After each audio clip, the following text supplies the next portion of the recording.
ذہنی mental health کی problems تھی، تو بہت زیادہ باتیں کیا کرتی تھی۔ ایک مرتبہ حضور اکرم صلی اللہ علیہ وسلم کی بارگاہ میں حاضر ہوئی، نبی کریم صلی اللہ علیہ وسلم سے عرض کرتی ہے، یا رسول اللہ صلی اللہ علیہ وسلم، آپ سے باتیں کرنے کا جی چاہتا ہے۔ نبی کریم صلی اللہ علیہ وسلم نے ارشاد فرمایا، بتاؤ کیا کہنا ہے،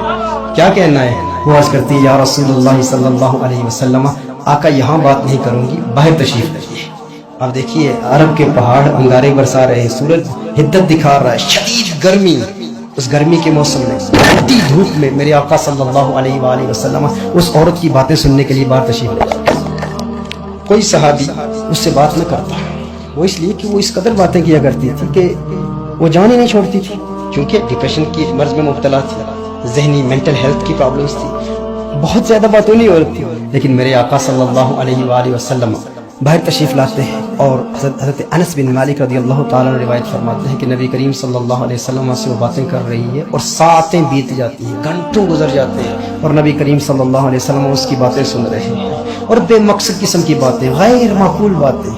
لیکن میرے آقا صلی اللہ علیہ وآلہ وسلم اس کی ساری باتیں سن رہے ہیں۔ اور کون آقا کریم صلی اللہ علیہ وسلم؟ آج کا شیخ، آج کا پیر، وہ کہتے ہیں میرے پاس ٹائم نہیں ہے۔ بھائی ہمارے پیر سب بڑے مصروف ہیں، ہمارے شیخ سب بڑے مصروف ہیں، فلاں شخص بہت بڑا کاروباری بندہ ہے یار، فلاں وزیر ہے، منسٹر ہے، بہت مصروف ہے، اس کے پاس کہاں ٹائم ہے؟ بھائی میرے آقا صلی اللہ علیہ وآلہ وسلم نے پوری دنیا میں دین اسلام کا پیغام عام کرنا ہے، کونین کے والی صلی اللہ علیہ وآلہ وسلم، ان سے زیادہ مصروف کون ہے؟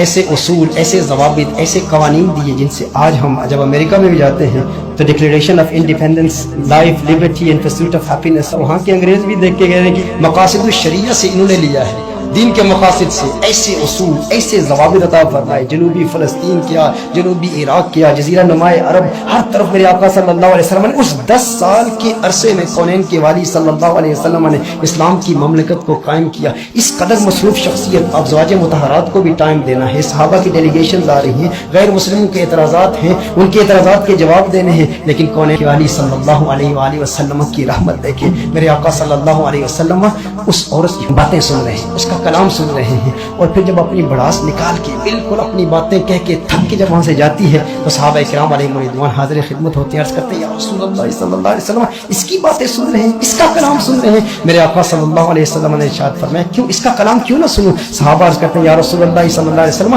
پورا مدینہ جانتا ہے کہ یہ نادان عورت ہے، بے مقصد اور لایانی قسم کی باتیں کرتی ہے، اس کے کلام میں کوئی فائدہ نہیں۔ آقا آپ کو تو کار نبوت کی ذمہ داری دی گئی ہے، اتنی بڑی رسپانسبلٹی آپ کو دی گئی ہے، یا رسول اللہ صلی اللہ علیہ وسلم اتنا وقت اس نے آپ کا ضائع کیا؟ مدینے والے آقا صلی اللہ علیہ وسلم نے ارشاد فرمایا، جس کی پورے مدینے میں کوئی نہیں سنتا، میں بھی نہیں سنوں گا تو وہ جائے گی کہاں؟